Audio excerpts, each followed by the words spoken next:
ሰላማችሁ ይብዛ ቤተሰቦቼ። ወይ እግዚአብሔር ይመስገን። በዚህ ቻናል አዲስ የሆናችሁ ሁላችሁም ሰብስክራይብ በማድረግ ሀሳብ አስተያየታችሁን እያቀረባችሁ ብትደግፉኝ ደስ ይለኛል። እኔ ደግሞ አዲስ ጀማሪ ነኝ። ሁላችሁም ሰብስክራይብ አድርጉ። እና ላይ የማሳያችሁ ፈጣየር ነው። ማንኛውም አይነት ምግብ አሰራር ቢጠይቁት በራሱ የሚሆን ለቁርስ የሚሆን ፈጣሪ የሆነ ሩዝ አሰራር ሆነ እንዲሁም የፈለጋችሁት አይነት የምግብ አይነት ኮምፒውተር ተቀምጡ በእናንተ ጋር በፍቃደኝነት እንሰራላችሁ ይሆናል እና አመሰግናለሁ። እና ሰዎች ሰብስክራይብ አድርጉ። 1000 እንድሞላ አድርጉ።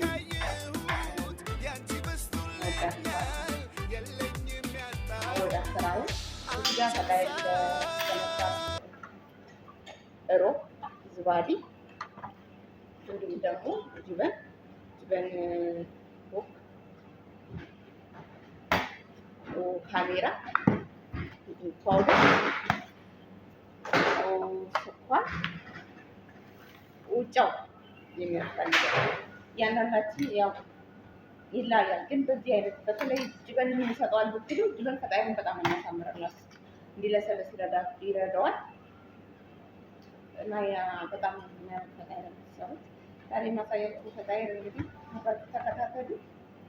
ግን ሰብስክራይብ አድርጉ። ሰብስክራይብ አታደርጉ። እኔ ከጀመርኩ ሳምንት ሊሆነኝ ነው። መቶ እንኳን አልገባሁም። ግራዊ ሰብስክራይብ ታደርጉ ይቻለ ነው መልካም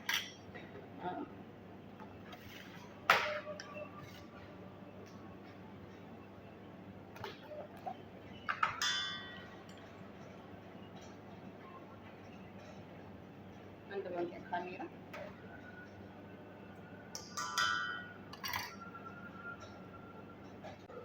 ስኳር፣ ከዛ ካሜራ ጨምሩና ስኳር ጨምራችሁ ኩፍ እስከሚል ድረስ 10 ደቂቃ ሸፍናችሁ አስቀምጡ።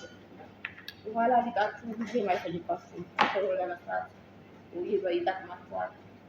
ጨው ደግሞ በትንሽ እንዳይበዛባችሁ አድርጋችሁ 10 ደቂቃ እናስቀምጠዋለን።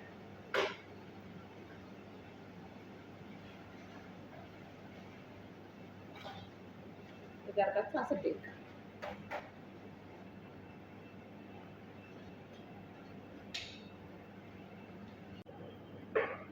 ይሄ ከ10 ደቂቃ በኋላ ተመልሰናል ጋይስ። እንደዚህ ካሜራችን ኩፍ ብሏል። አሁን የምንፈልገው የዱቄት መጠን እንጨምራለን።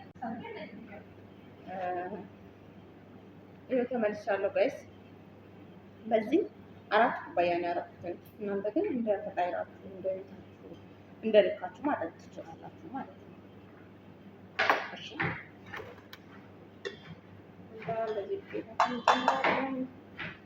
እኔ በማሽን ነው የማደርገው። በፈለጋችሁት መንገድ ችግር የለም። እዚህ ጋር ቤኪንግ ፓውደር ግማሽ፣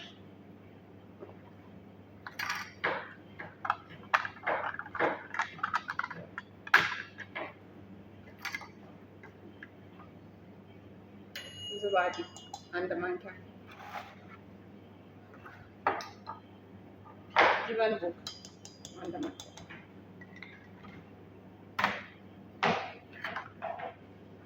ቅቤ በዚህ አንድ ላይ የጨመርኩት ቅቤ ጋይስ። ይሄው ጋይስ በእጃችሁ ማውጣት ትችላላችሁ እናንተ። እኔ በማሽን ስለፈለኩኝ ነው። በእጄም ጠቀም ነበር በፊት በነገራችን። ከዛ ማሽን ተመለከቱ ነው። ሊጡን በደንብ ብታሹት የተመረጠ ነው። እናንተ ጥሩ ይሆናል፣ ይዋሃዳል እና እንደዚህ ነው።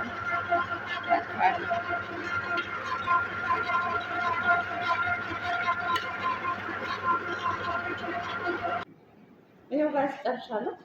ማሽኑን ጨርሶልኛል። በጣም ነው ሊጡ የሚያምረው። እንዴት እየሊንጋራችሁ በጣም ነው የሚያምረው። ይሄን ትንሽ እስከሚቦካ ድረስ ምሳሌ 30 ደቂቃ 20 ደቂቃ በቂ ነው። እንዳይተመጥባት በኋላ ማለት ነው።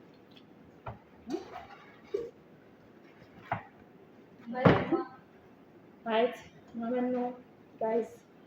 ትንሽ ደቂቃ እንደዚህ አድርገን እናስቀምጣለን። ከዛ ወደ ስራችን እንመለሳለን። ተመልሼ መጥቻለሁ ጋይስ። ይኸው የምሰራበት ማሽን ይሄ ነው። የኔ ማሽን ቀለል ያለ፣ እንዲሁም ደግሞ እናንተ ቤት የተለያየ ማሽን ሊኖር ይችላል። እኔ ጋር ግን ያለው ማሽን ይሄ ነው።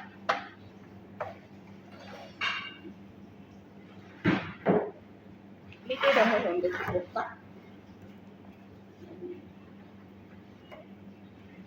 ታያ እና አሪፍ ሆኖልኛል።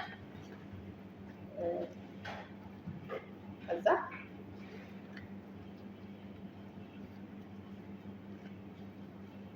እንደዚህ መጣና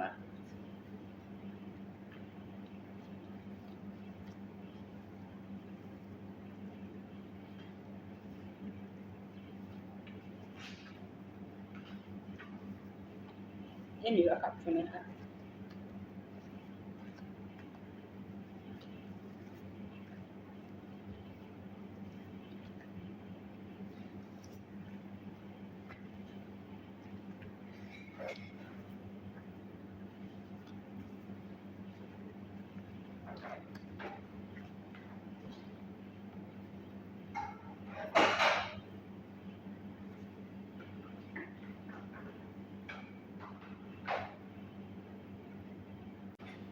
ከዛ እንደዚህ አላችሁ ካረጋችሁ በኋላ ሁሉንም እዚህ ጋር ታረጋላችሁ። ጋራችሁ እስከምትገባ ድረስ ጋራችሁ ከጋረች በኋላ ትሰራላችሁ ማለት ነው።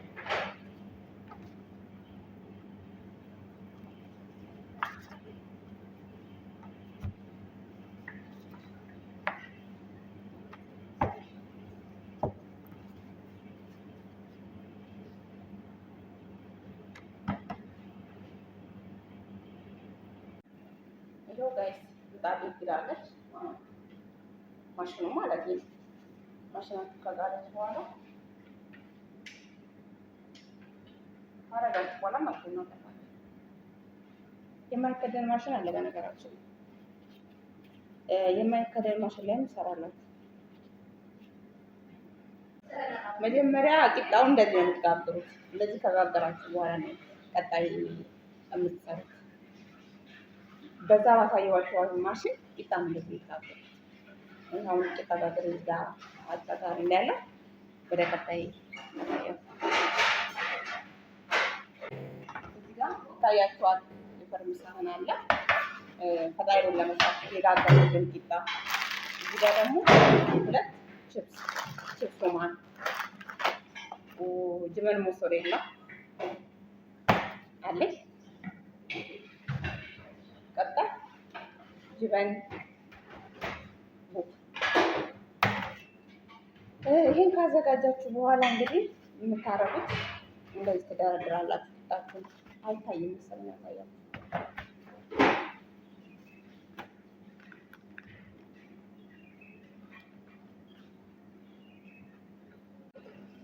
ቁርስ ላይ ራሱ እንደዚህ መስራት ትችላላችሁ። በነገራችን ላይ ማንኛውንም ማባያ ሰርታችሁ እንደዚህ አይነት ቂጣ ቁርስ ላይ ቢሰሩ በጣም ነው የሚወዱት። እንደምታመሰግኑ ተስፋ አደርጋለሁ። የመጀመሪያ ግን እንደዚህ ያደረኩት ታያችኋል። ጅመን ሞሶሬላ እና ጅበን ቡክ ከታች፣ ከዛ ጅበን ሞሶሬላ በላይ። ሁለተኛ ቀን ስትሰሩ ደግሞ በላዩ ላይ ቂጣውን ትደርባላችሁ። ተደረባችሁና ካስተካከላችሁ በኋላ ቀጣይ ጅበን ቡክ ትቀባላችሁ።